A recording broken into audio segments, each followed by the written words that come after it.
Hi viewers, welcome to our channel. ప్రస్తుతం మనతో ఉన్నారు హైకోర్టు అడ్వకేట్ హనుమత్ ప్రసాద్ గారు. నమస్తే సార్.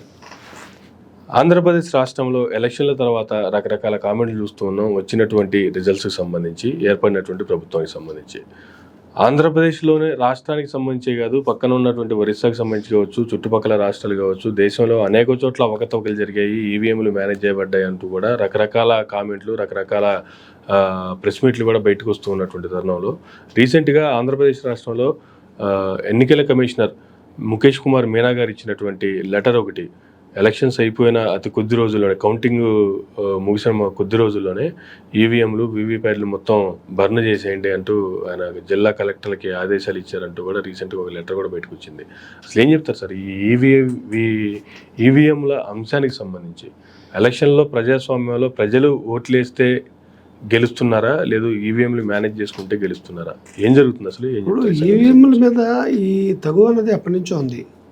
ఇది అంటే ఓడిపోయిన పార్టీ ఎప్పుడు కూడా ఈవీఎంలు ట్యాంపరింగ్తో గెలిచారు అన్నట్టుగా వస్తుంది, కానీ అది జనరల్గా వచ్చేది. కానీ ఈసారి వచ్చేటప్పటికి కొంచెం బాగా డిఫరెంట్గా కనపడింది. ప్రజలు ఎవడు ఊహించలేదు జగన్మోహన్ రెడ్డి గారి ప్రభుత్వం ఇన్ని ఓట్ల తేడాతో ఓడిపోతుందని ఎవడు అనుకోలేదు. అలాగే 100% పవన్ కళ్యాణ్ గారికి వస్తుందని కానీ, దీనికి కానీ వస్తుందని కానీ ఎవరు అనుకోలేదు. అంటే ప్రజలు కూడా ఆశ్చర్యపోయారు. సో ఏదేమైనా సరే ప్రజలు వ్యతిరేకత ఉంది. జగన్మోహన్ రెడ్డి గారికి బయటికి చెప్పడానికి భయపడ్డారు. జనరల్గా అరాచకాన్ని సహించలేక ప్రతిపక్షానికి ఓటేశారు అన్నట్టుగానే భావిస్తూ వచ్చారు. కానీ కొంతమంది జీర్ణించుకోలేకపోతున్నారు. ఎందుకంటే మేము ఓడిపోవడం ఏంటి అక్కడ ప్రజలందరినీ చూసుకున్నప్పుడు. వాళ్ళు కోర్టులకు వెళ్ళారు. ఉన్న డౌట్ అయితే ప్రజలకి ఖచ్చితంగా ఉంది, ఇక్కడ ఏదో సంథింగ్ జరిగింది ఈసారి. అంటే ప్రతిసారి అవడం వేరు, ఈసారి జరిగిందని. దాని తగ్గట్టుగానే అక్కడ ముఖేష్ కుమార్ గారు రాయడం, మొత్తం బరన్ చేసిండని వచ్చింది అన్నట్టుగా అన్నారు. అథారిటీస్ కరెక్ట్ అని తెలీదు, దాని మీద వచ్చింది అన్నారు కాబట్టి దాని మీద మాడుతున్నారు. అది జెన్యూనా ఫేకా అన్నది తెలీదు. ఒకలాగన అలాగనక ఇచ్చినట్టయితే ఆ రకంగా ఆయన ఎందుకు అని ఉన్నారు అలా అనకూడదు కదా. గతంలో కూడా ఎప్పుడు జరగలేదు కదా. అసలే అనేక రకాల అనుమానాలు వస్తున్నప్పుడు ఈవీఎంలు ట్యాంపరింగ్ చేశారని చాలా చోట్ల గతంలో ఎప్పుడూ లేని రకంగా ఆరోపణలు వచ్చినటువంటి క్రమంలో ఈయన రకంగా లెటర్ ఇచ్చారన్నాం. అది ఎంతవరకు కరెక్టు, అది 100% రాంగ్ నా పాయింట్ ఆఫ్ వ్యూలో. బహుశా అది ఫేక్ అయ్యి ఉంటుందేమో అనుకుంటున్నాను నేను. అలా గతంలో ఎవడో ఇవ్వలేదు. కాకపోతే బాలినేని గారు కోర్టుకు వెళ్ళారు, ఇవి చేశారు. ఏవి చేసినా కూడా న్యాయం అయితే జరుగుతుందని నేను అనుకోను. ఎందుకంటే గతంలో చాలామంది కోర్టులకు వెళ్ళారు. కోర్టులకు వెళ్ళి ఒకవేళ తీర్పు వచ్చేటప్పటికైనా సరే, ఒకవేళ ఆ ఈవీఎంలో తేడా జరిగింది అనేది వచ్చింది. ఎప్పుడు వస్తుంది అది? ప్రభుత్వం 2-3 నెలల్లో పడిపోతుంది అనుకో వస్తుంది. ఇప్పుడు పలానా వ్యక్తి ఎన్నిక చెల్లదు, రాంగ్ క్యాస్ట్ని పట్టుకుని వచ్చాడు అని చెప్పి కోర్టులకు వెళ్ళి ఉన్నాయి.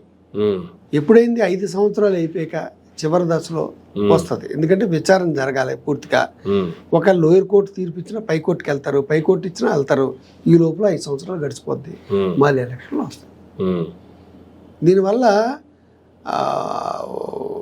ఛానల్స్కి కొంత వార్త రావడం తప్పించి బాధితుడికి నిజంగా ఉపశమనం జరిగేటువంటి ప్రక్రియ అయితే లేదు. ఎలక్షన్ అయితే డిక్లేర్ అయిపోయింది, చంద్రబాబు నాయుడు గవర్నమెంట్ చేశారు.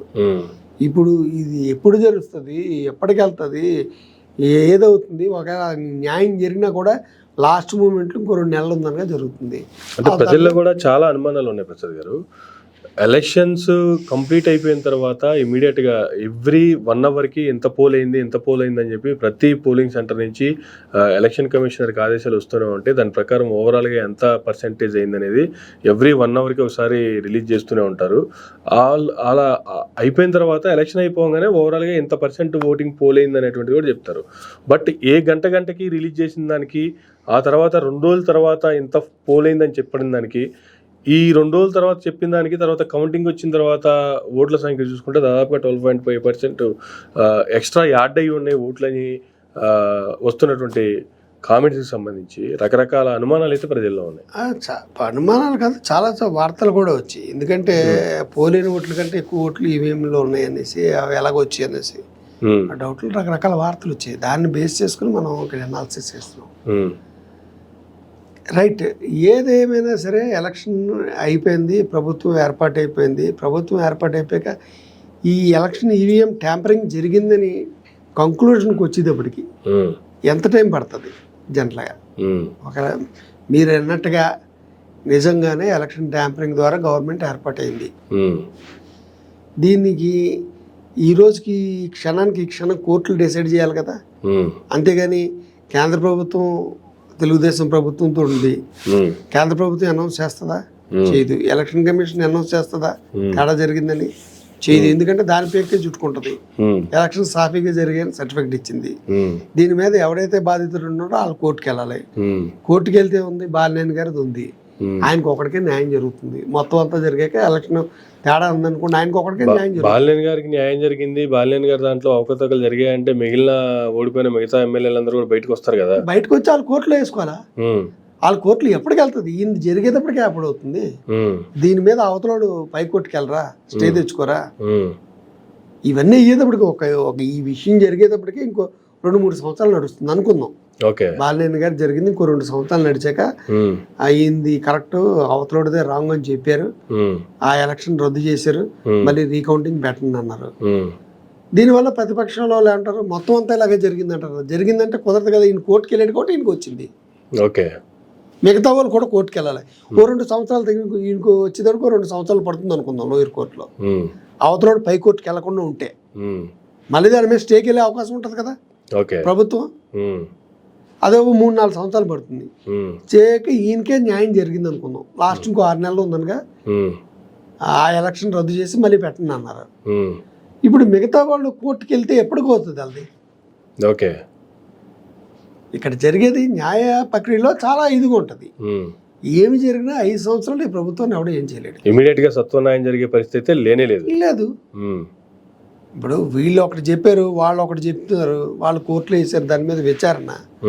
ఒక మనిషి జైలుకి వెళ్తేనే బెయిల్ ఇవ్వడానికే ఇంచుమించు 7-8 నెలలు 9 నెలలు పట్టేస్తుంది.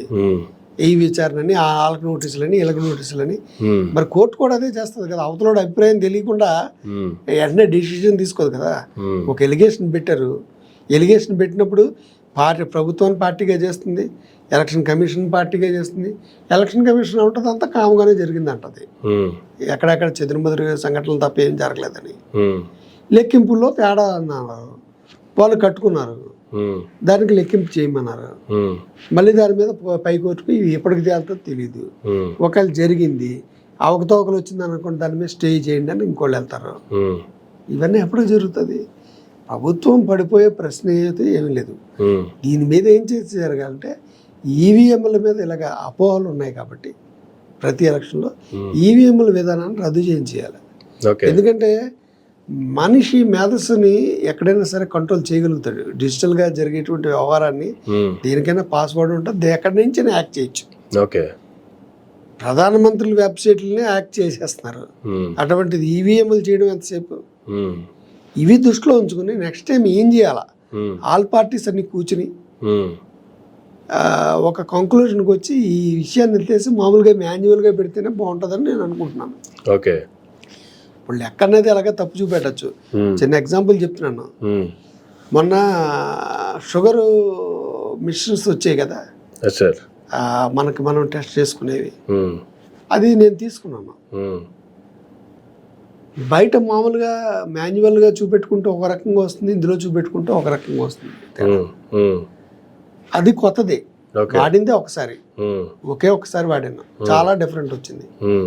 అంటే లేనోడికి ఉన్నట్టుగా, ఉన్నోడికి లేనట్టుగా. సో ఇలాగ ఉన్నప్పుడు అందులో కూడా మిషన్లో కూడా ఉండొచ్చు కదా. ఇప్పుడు ఎవడు ట్యాంపరింగ్ చేయకపోయినా ఇలా కొట్టిన అది చూపెట్టచ్చు కదా. చూపెడతాను గ్యారంటీ ఏంటి? దీనివల్ల ఎవడో కూడా గల్లంత అవుతాడు, ఖచ్చితంగా దెబ్బ జరుగుతుంది.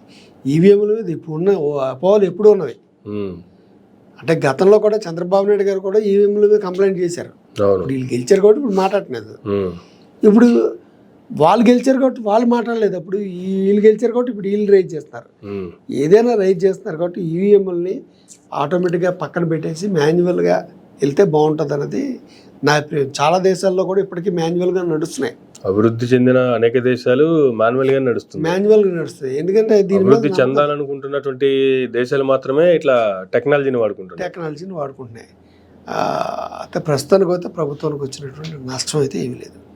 అంటే ఎప్పుడైతే బాల్ కోర్టులోకి వెళ్ళిందో, కోర్టులో తేలేటప్పటికి ఈ కోర్టుకు వస్తే ఆ కోర్టు, ఆ కోర్టుకు వస్తే ఈ కోర్టు, ఇవన్నీ ఆలోచించే ఇవన్నీ ఇలా జరుగుతాయి కాబట్టే ఏం చేయలేమనేటువంటి పరిస్థితుల్లో రిజల్ట్స్ వచ్చిన రోజే జగన్మోహన్ రెడ్డి గారు ఒక ప్రెస్ మీట్ పెట్టి కూడా ఆయన ఇన్ని చేసాము, ఇంత చేసాము, అయినా జరగరానిది జరగకూడదు ఏదో జరిగింది, చేసేది ఏమీ లేదు, ఇంక 5 సంవత్సరాలు ఇలాగా ఉండటమైనటువంటి కామెంట్స్.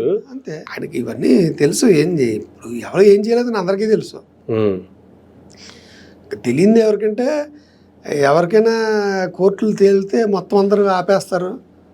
ఇప్పుడు ఇది జరిగింది అనుకోండి, ఒకళ్ళది బాలినేని గారిదే అందులో అవకతవక జరిగిందని వచ్చింది అనుకోండి. సరే, ఒకవేళ ఇది నిజంగానే ఈవీఎంలతో ఏర్పడ్డ ప్రభుత్వమే అని ఫైనల్ అయింది అనుకోండి, ఈ లోపు ప్రభుత్వం టైం కూడా అయిపోయింది అనుకోండి, కానీ తర్వాత అయినా ఇప్పుడు ఉన్నటువంటి రాజకీయ నాయకుల పరిస్థితి గెలిచినటువంటి ఈవీఎంలతో డిసైడ్ అవుతావు. ఎవరికైతే వెళ్ళిందో, ఎవరికైతే కంప్లైంట్ ఇచ్చారో వాళ్ళకే జరిగింది.